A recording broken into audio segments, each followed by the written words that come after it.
Because we know a lot of people are seeing people they know and have a little bit of refreshments, but we want to make sure we get through everybody tonight. So thank you all for being here, for those who have applied, and thank you to the nominating committee for being here as well. I know we've taken a lot of time in the last couple of days, so appreciate that. I'm Nora Slawik, I'm the chair of the Met Council, and I want to talk just a little bit about Governor Walz and Lieutenant Governor Flanagan's vision of One Minnesota and what we're looking for from the Metropolitan Council perspective. So one thing that Governor Walz says is we must ensure equity in everything we do, from addressing the unacceptable racial disparities in our state to ensuring opportunity is not determined by your zip code. Another thing is for kind of our guidance tonight and things to think about. We want a Minnesota where every child has the opportunity to succeed and hope for the future. A Minnesota where people whose lives are most impacted by public policy choices have a seat at the table. A Minnesota with fair wages, fully funded public schools, and affordable health care is a right, not a privilege. And I think for us especially, a Minnesota where we protect our environment, invest in renewable energy and jobs, and maintain our roads, bridges, and transit across the state. We want to bring this vision to Minnesota. So welcome everybody, and glad you're here. Welcome. This is our chair, Janet Williams, the mayor of Savage. And the first thing we're going to do is to introduce our nominating committee members. So, John, do you want to start? Thank you, Madam Chair. Hello, everybody. My name is John Choi. I am the Ramsey County Attorney, and I'm here representing Ramsey County. Hi, Nikki Villavicencio. I'm from Maplewood, and I'm an ex officio member. Welcome, George Torville, Mayor in Inver Grove Heights, representing Dakota County. Janet Williams, Mayor Savage, representing Scott County. Nora Slawik, chair of the Met Council, and I'm ex officio. I'm Dave Bartholomew. I'm the mayor of Circle Pines, and I'm representing Anoka County. Good evening. My name is Andrea Jenkins, Vice President of the Minneapolis City Council, representing Hennepin County. Good evening. I'm Huhua Hoffman. I'm Executive Director of the Citizens League. I'm one of the ex officio members. Hello, Lisa White, Washington County Commissioner representing Washington County. I'm Randy Maluchnik. I'm the chair of the Carver County Board of Commissioners, and I represent Carver County. Good evening, Ruby Lee, community representative and ex officio member. Okay, this is our fourth of 4 regional meetings. We had our first one 2 weeks ago, and we had 3 this week. After the meetings have concluded, we will be forwarding 3 names per district to Governor Walz for his review. These names will be made public soon after tonight's meeting. Governor Walz will take these recommendations under review and will make his selection for each district in late February or early March. By statute, the appointments must be made by March 4th, 2019. Each candidate will have 5 minutes to address the nominating committee. Expectation is that within that 5 minutes, you will address the questions that you received ahead of time. Number 1, what policy issue before the council are you most interested in addressing and why? Please describe the amount of engagement and type of engagement that you will commit to as a council member. And number 3, what have you done to advance the equity in your district, community, or an organization that you've worked with? The timekeeper will give you a 1-minute warning. If there are any follow-up questions from the nominating committee, the questions and answers must be concluded within 3 minutes. This will be strictly enforced to keep our schedule on time and to start the next interview. You must submit your signed background check form to be interviewed and considered for the appointment. So with that, we'll start our applicants for District 7. C. Terrence Anderson.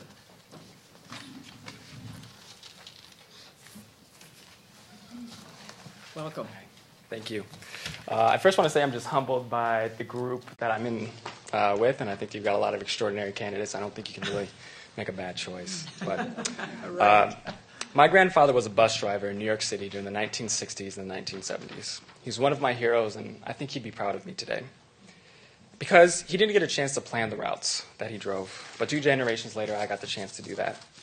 But it wasn't until I was surveying buses in Milwaukee that I realized I was living and working in his legacy. As I stopped to survey, a passenger he remarked to me, "I didn't know that black folks worked for the Regional Planning Commission." I realized then that my work as a transportation planner matters more than just being responsible to my own interest. Being a planner was being a community creator, and a lot of us were left out of that process historically. The Council's projects are working in the context of history, and it will be history. Representation matters because the decisions we make are shaped by our experiences, education, and relationships. That's called our circle of empathy. I argue that most of the time that when we talk about diversity, we practice it in such a way that we just mean that people who look different can do the same things that we've always done. I argue that diversity ought to mean how do we get people with different backgrounds, experiences, and relationships to bring fullness to the work that we're doing together.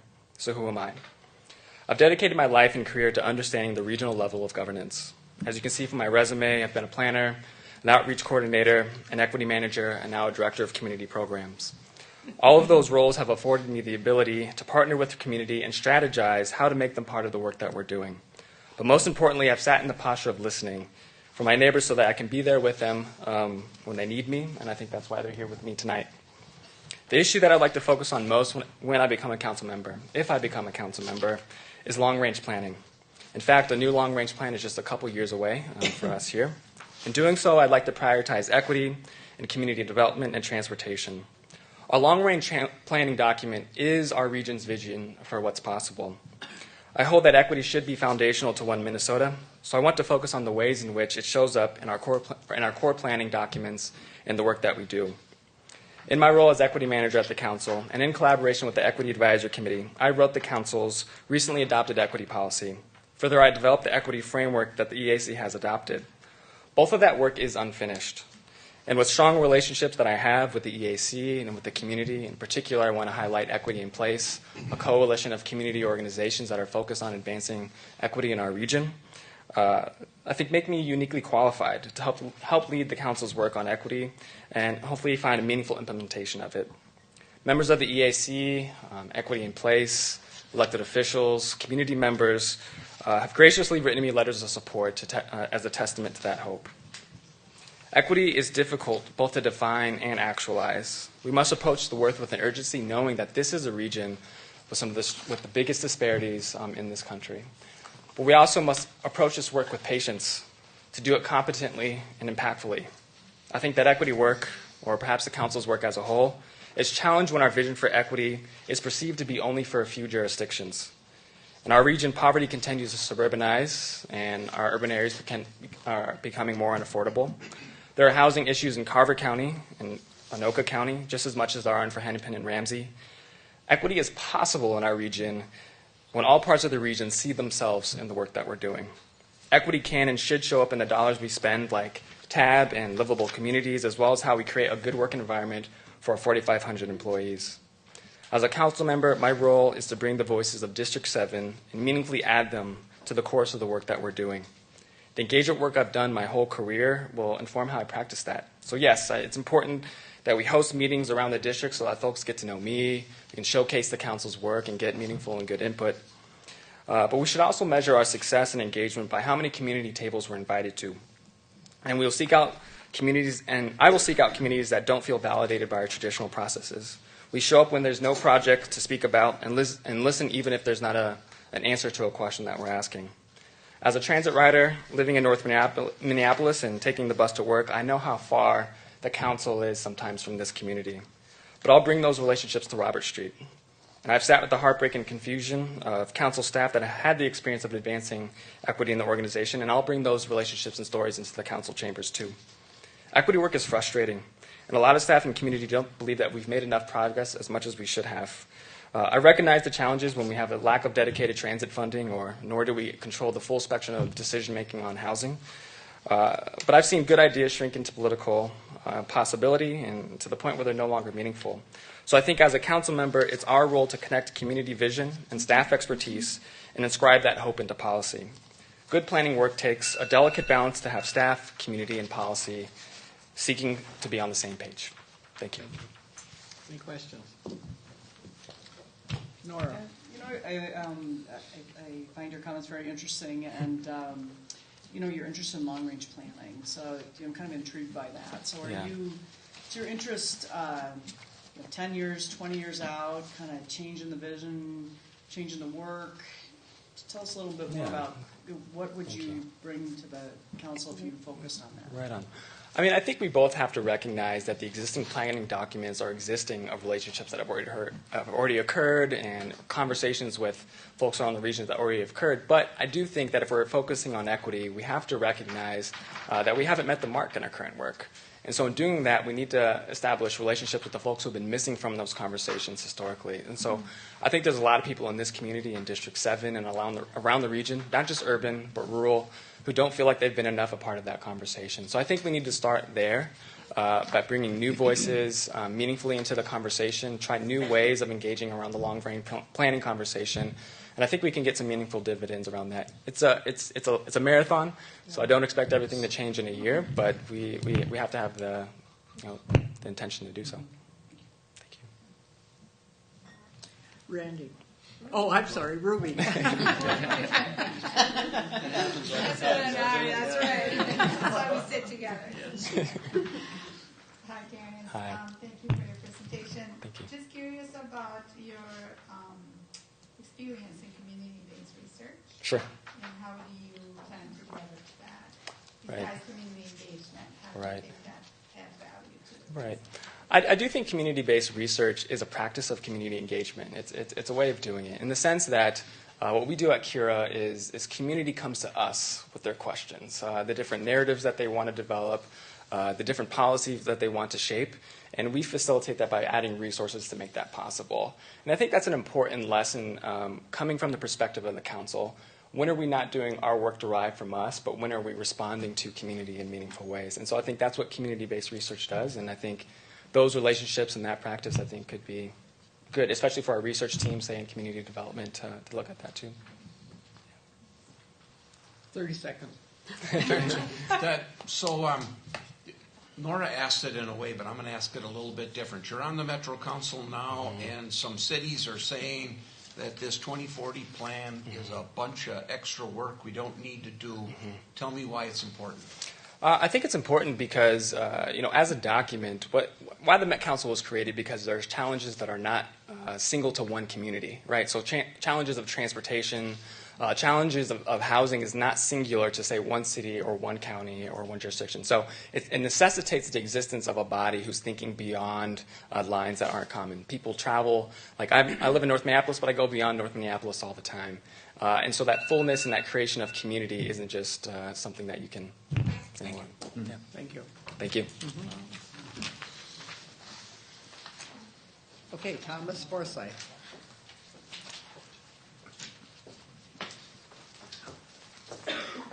Good evening, everyone. I'm Tom Forsyth. I appreciate the opportunity to be here with you. You've given a lot of time and attention to a great many nominees, and I'd like to thank you for all you're doing. I would have thought at this point we'd all begun to sound pretty similar, but in fact I've been listening, and we do not sound that similar. In fact, we all bring a great many talents, and so I'd like to compliment the other nominees for this district as well, because I know that whoever you choose, we will be well represented. For me, there is no one burning issue I'm here to speak to tonight.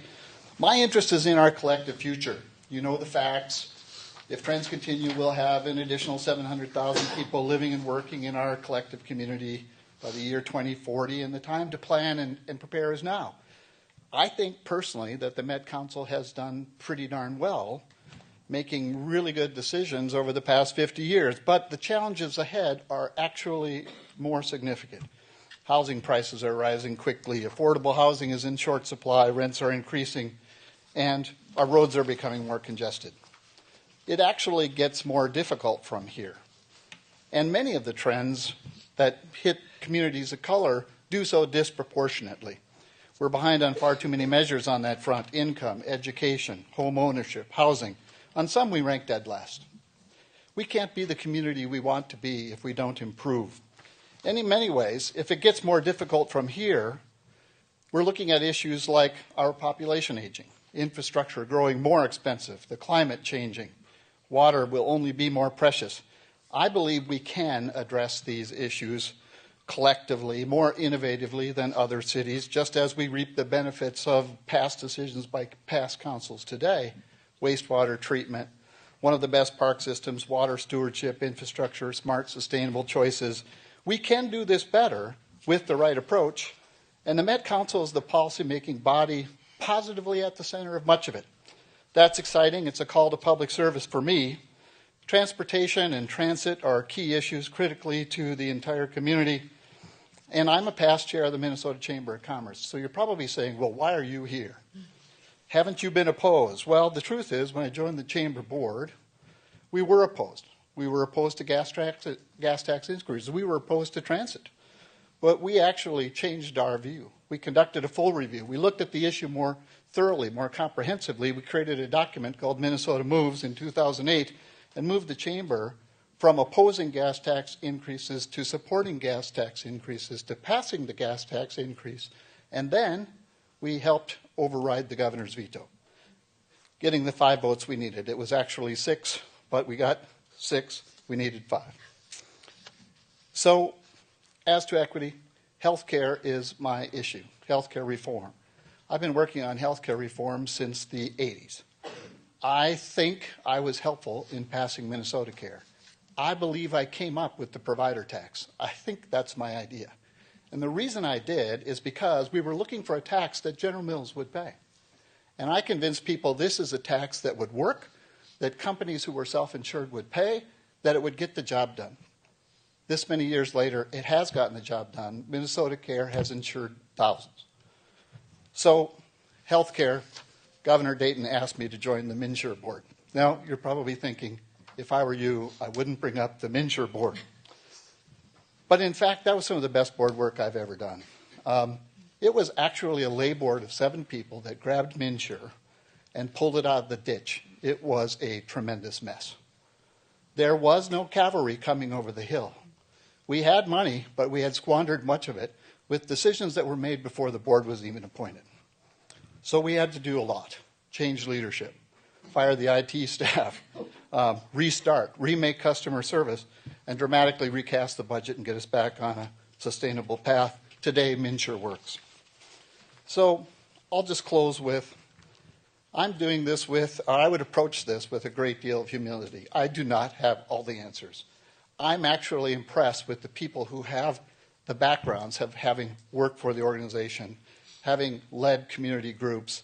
My background is broad. My experience is primarily in the business community, but I've been someone who has helped get things done. I would like to do the same thing on the Met Council, approaching the issues that will affect us all in the future. That's my passion. Questions? Nora? Yeah, it's great to hear about your past work, and boy, when the governor's budget comes out, I want you to pay attention and help us, because good things. I've done a governor's budget. Yeah, I had both Democrats and a Republican both on say to me, how did the governor ever talk you into this job in the last week? And so, what is it about the Met Council? I saw you were a chief storyteller. Yeah. How would you tell a story of the Met Council so people were compelled? I actually think that's one of the opportunities. Yeah. So people in my community, my friends, have said the same thing to me. What are you thinking of? I think it's a tremendous opportunity. I think by how we approach the present, we create the future if we're thoughtful. And so I think I could actually help. I believe that I could help the Met Council create a compelling vision in its upcoming long-range plan. I believe I could help us communicate effectively in the legislature, in the community, to help secure the support we'll need. And I do believe that is by telling the story of the future we want to create. It's a powerful thing. Andrea? Thank you, Madam Chair. Mr. Forsythe, tell me a story about equity. Equity. Well, I hesitate to bring this up in this room. So many did so much. For me, a major moment was the constitutional amendment on same-sex marriage. I knew it was coming. I went to the leaders of the majority caucuses.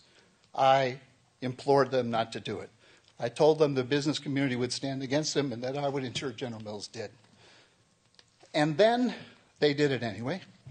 So I had to try to organize opposition in the business community, and I was disappointed that I could not secure opposition, but our CEO did what I thought he should.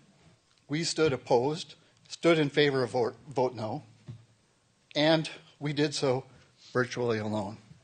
We were protested vociferously for 4 days. I met the protesters on the street every day to explain our position because I felt it was important both to listen and to explain. We disagreed, but they had passion. I felt we were doing the thing that was right. You know the outcome, and I'm very proud of the role I played. Thank you. Okay, Lisa. Thank you, Madam Chair. Just quickly, do you think it's a disadvantage where in your letter you say you have no particular issue that motivates your application? I'm an elected official. People always ask me, why are you running? Usually they do want to hear that you have some background or some passion in a topic.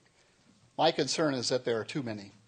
If I select one, let's say it's transit, or transportation, or affordable housing, am I saying that these others are less important? Am I saying that I have particular expertise in the topic?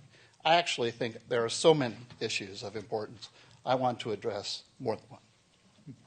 Okay, thank you. Thank you. Okay, Robert Lilligren.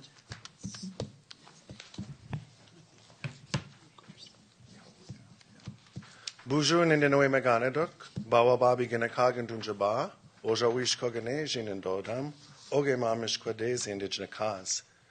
So members of the nominating committee, Madam Chair, I just introduced myself in Ojibwe, which was my grandmother's first language. My grandmother lived out her life here in Minneapolis when she moved down from the White Earth Nation. My dad was raised in Minneapolis. My mom is from St. Paul, so I joke that I'm from a mixed marriage. And amongst my admittedly large immediate family, we have lived in, or are currently living in, or have lived in 6 of the 7 counties in the metro area. And I just want to say thank you to this nominating committee because you have been doing incredible heavy lifting on behalf of our region. So Chimigwech. You have my resume and cover letter in front of you, so I'll just get right into the questions. And with the policy issues before the council, I'm going to kind of start at the macro level and get down to some specifics. And what my priority would be as a council member is promoting regional equity in all its complexity and in council investments and the opportunities that investments bring.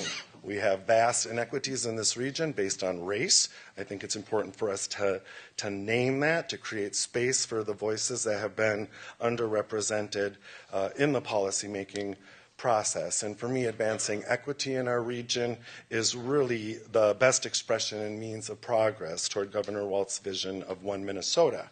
I've had a lot of opportunity, I currently have a lot of opportunity in the work I'm doing to work in equity, areas of equity, housing access. Suddenly I found myself part of the response to unsheltered homelessness, for example, through my involvement in Franklin Hiawatha encampment and the community response this last year. And it's really been wonderful to see how this crisis has catalyzed systemic change within the way we deliver services to people experiencing homelessness. The specific that I'd really like to work on at the Met Council is creating local economic equity, economic development. Lots of local communities, the city of Minneapolis, for example, have started to identify very, very local creative placemaking, creative placekeeping initiatives, and to support those efforts towards cultural corridors, cultural districts, things of that idea that are now appearing in cities' comprehensive plans. And so how do we translate that into the policies that direct the investments and programs at the Met Council? And this is similar to the core city and out to the rural parts of the metro. These are these local efforts. My engagement, kind of looking at different kinds of engagement. Of course, there's the engagement with the governance process and the actual functions of the Met Council. That I relish. That sort of bring that on. That's my passion. But it's focusing on engaging with communities. And throughout my career as a grassroots community activist, in politics, the work I do in Community Now, my approach has been to go where people are already coming together, working in association to improve their communities. There's energy, there's movement, there's momentum. You're not starting from scratch. And also, that method ensures local support for the initiatives that we would be advancing. And taking that approach throughout my life has helped me build a broad network in lots of fields and lots of realms within the city and counties and region. And that network has continued to grow throughout my professional career. Now I'm the chair of the Metropolitan Urban Indian Directors. It's a metro-wide, continually meeting leadership forum of over 24 Native organizations here within the metro region. I work in development, housing, homelessness, transportation, and I would love to bring these networks to the work at the Met Council and to leverage those networks.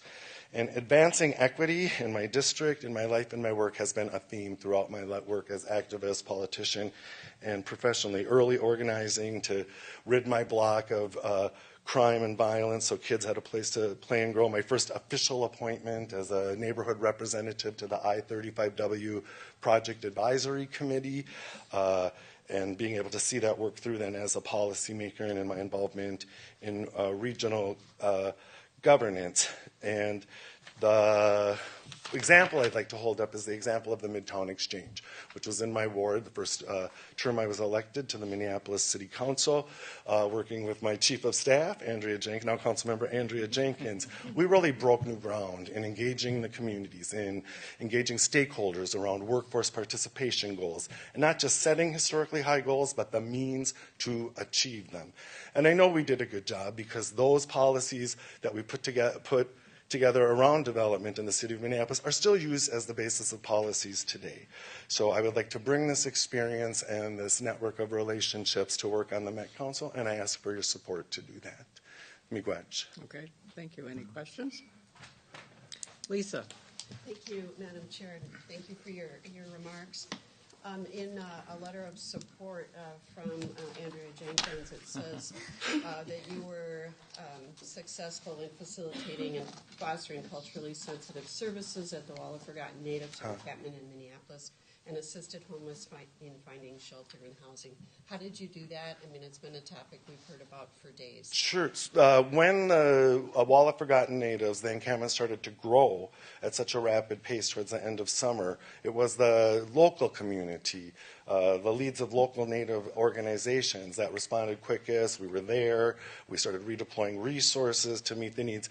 We really got together and named these. These are our relatives. The camp was overwhelmingly Native at the time, and we weren't seeing a rapid enough response from public sector service providers. So we just did it. And it was grueling and difficult. And we didn't have resources to really do this, but we felt we had to take care of our relatives, so we made incredible exceptions. And it's interesting because as we engage with public sector providers or even private sector, we would hear these things, thanks for stepping up. You know, this wouldn't be going as well without the work of the community and the leadership. And to us, it felt like we were just like running to stay in place. Mm-hmm. But to the outside world, it really showed that there was something going on here. And what the illuminating part for me was I realized that MUD, Metro Urban Indian Directors, really has value looking outside. I think historically we've looked inside to care for our community, but the value of a place to go for the region to engage the Native community in a constructive way, get good advice, is really, really valuable. I look forward to advancing that. Anyone else? Nora. I would just say sort of along those lines is, the unsheltered homeless on the trains, which I think intersects somewhat with the encampments, and I met with, Mayor Fry yesterday, and is it really, and how do we solve this? Is it really solvable? I think, encampments are all around the country, right? And we want to solve it, but I'm just, I struggle with what is solving it mean, right? Right, and I think they're a characteristic of American life in the 21st century, these encampments, and now we have them here. And so solving them might be a challenge, but I think we address them by doing things differently and by putting the voices of those most impacted first. And so my organization is funded to do just that in the Native community right now. It's a fascinating process that I look forward to sharing what we learned. But also the state Office to Prevent and End Homelessness has convened the regional unsheltered homelessness design work group that's presenting recommendations to public sector, private sector, philanthropy. On Friday, I'll be presenting to the public sector group. Great. I look forward to seeing you there. So it's listening to the people most impacted. Thank you. Thank you. Miigwech. Okay, Kenya McKnight. Welcome. Welcome. Good evening. Good evening, committee. Good evening. Thank you. Are you woke? I know it's been a long day. Bismillah ar-Rahman ar-Rahim and Assalamu alaikum. So what I just said to you is that in the name of Allah, in that manner, I proceed forward. And I said, peace and blessings be upon you, which is the Islamic greetings of Muslims, which I am. What is the policy issue before the council that I'm most interested in? It is transportation. It's one of the most important issues to me because it cuts across every issue that Met Council focuses on. It's a fundamental tool used for economic development, and I'm critically interested in that issue. I'll start out by telling you this short story about Miss Jones. How I got started in transportation was I received a phone call from Al McFarland of Insight News asking me to come to a protest that the community was putting together around a bus stop that was removed on Golden Valley Road and Penn Avenue.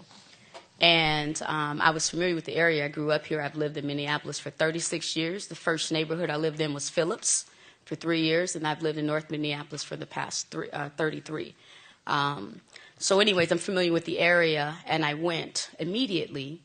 And when I got there, I saw elderly women who, Miss Jones, who owned the barbershop that was across from Wally's convenience store that's no longer there. The barbershop is no longer there. She was upset because the bus stop, Metro Transit, had removed the bus stop. And so we needed to get to the bottom of it, so they were out there protesting. And the store owner of Wally's came out, and he was irate. It was just really chaotic. Our city council person at the time, Don Samuels, came, etc. And so it was, when I got there, I saw that they really didn't know how to advocate for themselves, and that they really didn't know how these things work. So I just stepped in and helped them out, helped them create the